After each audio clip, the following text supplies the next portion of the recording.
everybody, welcome to a brand new edition of the PPQ Show. This is part 3 of our Nano Reef special that we're putting on for you guys here who are interested in nano tanks. And today we're going to talk about some of the essential equipment that you need to prosper with this hobby.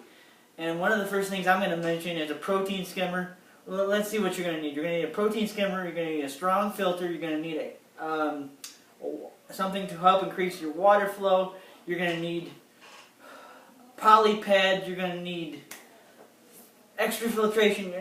We've said this many times. Gage has said it on his channel. Extra filtration is, we're big proponents of over filtering because it's just going to cycle everything faster, and and Gage is going to maybe talk a little bit about the function of each of these things and why a protein skimmer is important, why extra filtering is important, why poly pads are important, why there's all kinds of equipment that we're going to get into, obviously, but we've only got a little bit of time. So, Gage, you want to talk about some of the equipment that you might be wise to have start with? Yeah.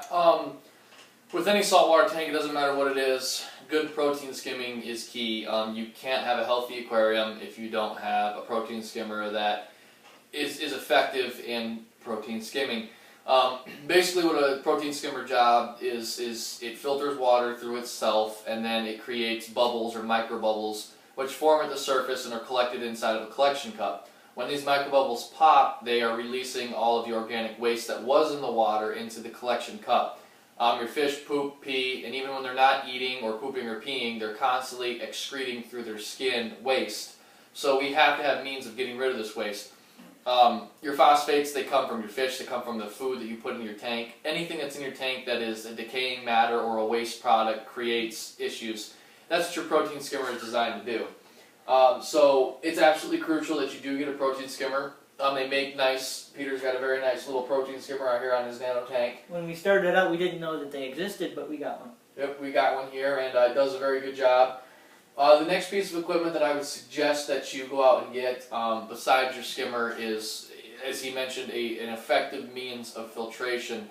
Your protein skimmer is always going to be number one, but you're going to also want to get some type of a filtering system, whether it's a sump, whether it's a dual carbon filter or a single carbon filter.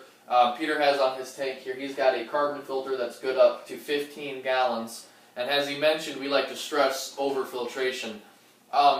In our experience, the more filtration you have on a tank, the more places that water can go to be cycled or cleaned, you're going to have a healthier tank.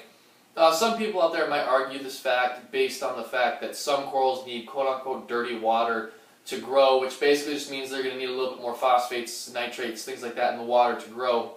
And you know that is true. And some of the organisms and things that in your tank do require that. But also what requires that is nuisance algae. Now, if we're not ever going to have, realistically, a tank that's zero on phosphates, zero on nitrates. Some tanks do have it. There are people out there that are able to accomplish that. And I'm going to tell you that that is absolute dedication. That is a lot of filtration. That is a lot of sump action. That is a lot of controlling your portions of your food and your fish. So it is possible. However, in some cases, it's not the best. So a dual carbon filter or a single carbon filter, that just acts on the process of carbon filtration. So there's tests being done that say perhaps carbon strips essential nutrients from the water for a saltwater tank. It hasn't been proven, it hasn't been disproven. I use it, he uses it, our tanks are perfectly fine and flourishing. Just about everybody else that starts out or has a tank, even if they have a sump, they've got some type of a carbon filtration. A lot of your professional stores use it. Nobody seems to have a problem with it. Next we're going to talk about water movement in your aquarium. Water movement, and Peter will agree with me on this, is extremely important. Oh yes. Now, Peter in here, he's got a water pump in here, and basically what these are designed to do is to create a current, to create a flow. There's different kinds of pumps. There's like a jet pump, and then there's like, I don't remember the specific name, but basically what it does is it moves a wall of water.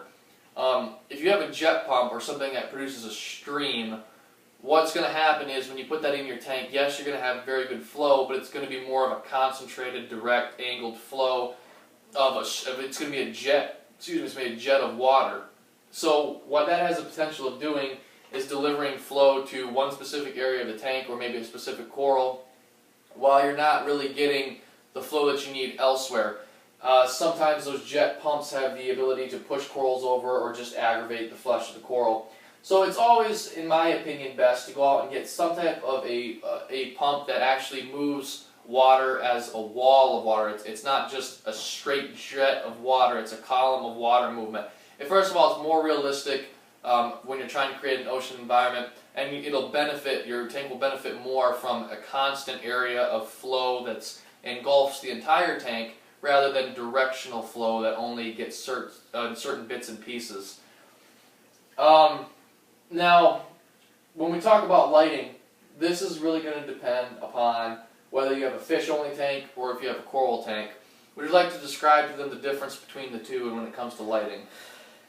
Basically, when it comes to coral growth, you're going to want an LED light or something that is a high power light, because corals need more light to produce a photosynthetic process, because essentially that's what you're doing. When you're dealing with corals, naturally, most soft corals, which is what a lot of people begin with and start with, the food process or the feeding process for a lot of corals is photosynthetic. If you don't have a light that will produce a photosynthetic stimulation or that kind of environment, you're not going to thrive with your corals in your tank. Mm-hmm. Absolutely. Now, if you're somebody out there that says, well, you just want a fish-only tank and this isn't going to matter very much to you, you can have your standard everyday fish light. However, I will admit, and so will Peter, that these LED lights, regardless of whether you have coral or not, they're effective in a lot of ways. They make your fish pop. Yep. They're going to make all the colors that's in your tank come out. They're energy efficient. They don't use hardly any energy. They pay for themselves over time. A lot of people go out and they buy T5s or metal halides or something of that nature to grow their corals or to illuminate their tank, which is perfectly fine. There's nothing wrong with that. However, what do we know about light bulbs? Light bulbs, to replace them, can be expensive. Mm-hmm. And if you're looking to save money and you're wanting to have a light bulb that's going to be effective in the long run, that you're not going to have to replace that much, LED is the way to go. Yep, they are a little expensive when you first start off. However, you will get better growth, you'll get better color. And as we said before, you won't have to replace the bulbs in them. I mean, an LED light lasts for years, where a T5 or metal halide maybe lasts for months. Another problem people get into when they start getting into light bulb fixtures for coral growth, the light spectrum that comes out of that bulb when it's brand new out of the box is everything you want it to be and more. That's what it is. You've got awesome color, you've got awesome growth. However, light bulbs diminish, so over the course of a couple of months or however long the product says it's good for, the light will continue to look like it is working and working properly. However, you've lost color spectrum, you've lost the intensity of that light, and your corals will suffer from that.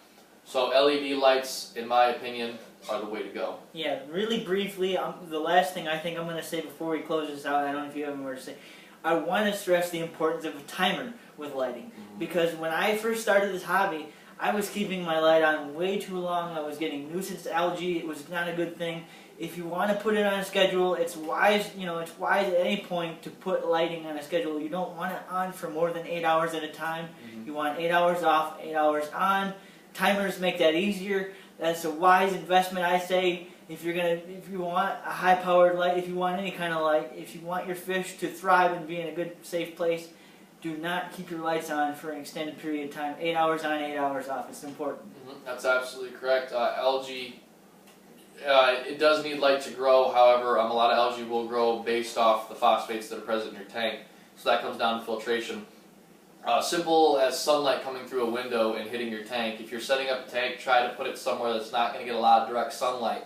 Because when your light's off, if it is during the day, and even if your light is on during the day, it's also getting a lot of natural sunlight, which is going to boost algae production as well. The very last real quick piece of equipment that I do want to talk about is a media reactor or media tumbler. These are more than likely known as phosband reactors. Basically what a phosband reactor does is it's either gravel media or a bioball plastic, depending on what you prefer. And the bioball plastics, I will warn you, that's kind of an intermediate expert level. You do need to know what you're doing with those. Those, as they break down inside of this reactor, your water is filtered through the reactor through this media, they actually create a bacteria that eats the phosphate up in your tank, and then it releases that into your tank. The media, the rock media, tumbles inside of your reactor, similar to the bioplastics, and it permanently binds with phosphates. That way, as soon as your water goes through your media reactor and it binds with the rock and the phosphate, you now have clean water coming into your tank. Last little bit here, it's really important to know if you have algae in your tank and you test for phosphates, the presence of phosphates in your tank, you will get a negative reading. Your phosphates, if you have a lot of algae for some reason, you say, well, I must have high phosphates. And you test for phosphates, and the test comes back saying that you have very little or none. And then you ask yourself, well, why do I have all this algae? Algae eats phosphate, that's how it grows. So if you have a bunch of algae in your tank, a phosphate test isn't going to do you any good because the algae is eating the phosphates. So know that you do have phosphates, they're just being consumed by the algae. Well, everybody, that is a very, very important segment on equipment in a saltwater tank. We hope you enjoyed. We will see you soon for part 4. God bless everybody. Take care.